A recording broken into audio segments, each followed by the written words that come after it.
Two women accused of torching the Home Affairs building in Germiston in Ekurhuleni have appeared in a local magistrate's court this afternoon. The pair is facing charges of public violence and damaging infrastructure. For more on this, let's now go to SABC News reporter Mthethwa. Mbalenhle, a very good afternoon to you. So, of course, this relates to that Home Affairs fire in Germiston last week. I mean, we remember, of course, how firefighters were forced to break into locked areas to secure the premises. Speak to us about what happened in court today and, of course, remind us what charges these two are facing. Well, certainly. The two suspects who appeared today are not directly linked to the arson case that is expected to be heard next week. We understand that the three suspects have been arrested and are due to appear in court next week and are facing charges of arson. But the two suspects, the two female suspects who appeared today, are not facing arson charges and, however, were arrested for participating in the protest action that took place and is said to have led to the torching of the Home Affairs building. Now, you will remember that the two were part of a group of community members who were protesting against an eviction order that was due to be enforced on the day in the area or in the space where they were staying.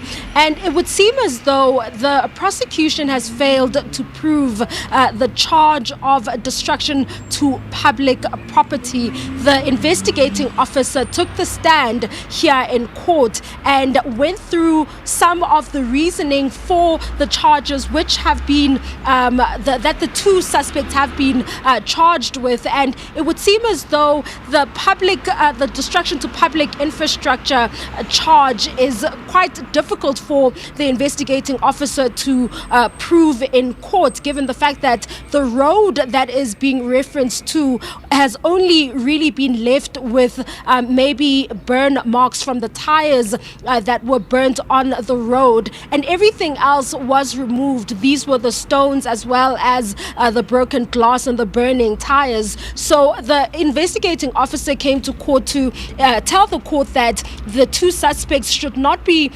released on bail because they might interfere with the investigation, and the fact that, you know, they caused destruction to public infrastructure. But the road in question is still being used, and vehicles and commuters are able to use the road uninterrupted, and all the debris was removed. But the magistrate also asked the investigating officer if he plans on arresting the 900 people that he says participated in the protest. Now, we know that out of the 900 people, only 2 people were arrested, and this is something that, you know, is quite interesting in the fact that only 2 people were arrested, and it would seem as though these 2 are now being treated and tried as though they are the masterminds behind the whole thing. But the whole protest,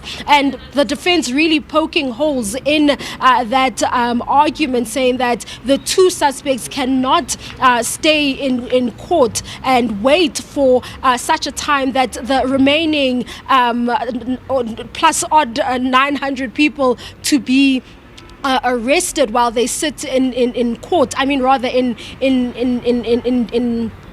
the holding cells, waiting for those people to be arrested. So the other issue is the issue of the address. Now, the investigating officer maintains that, has conceded to the court that the 2 are not a flight risk. However, they don't see how the 2 are going to stay in the addresses provided to the court, given that it is a single room with a bed and a television, saying that those living conditions do not create an environment where the suspects will stay, and believes that it's very easy for the suspects to then move out and find alternative accommodation and make it difficult for them to then find them. But the defense saying that because this issue has gotten public interest and has become one of those stories that has been widely publicized. Their faces are all over the media, and therefore this would make it rather difficult for the suspects to evade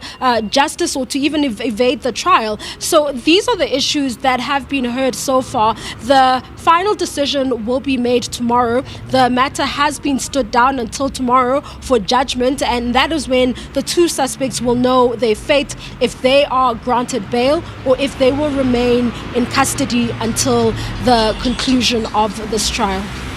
Right, Mbalenhle, thank you so much for that. Of course, Mbalenhle Mthethwa out there for us in Germiston following that particular court case. Police arrested two people following the protest action in Germiston that led to the fire at the Department of Home Affairs building in Germiston. As Mbali has just said also that they are not being linked to that arson charge at this particular moment. But we'll have more for her, of course, in the coming days.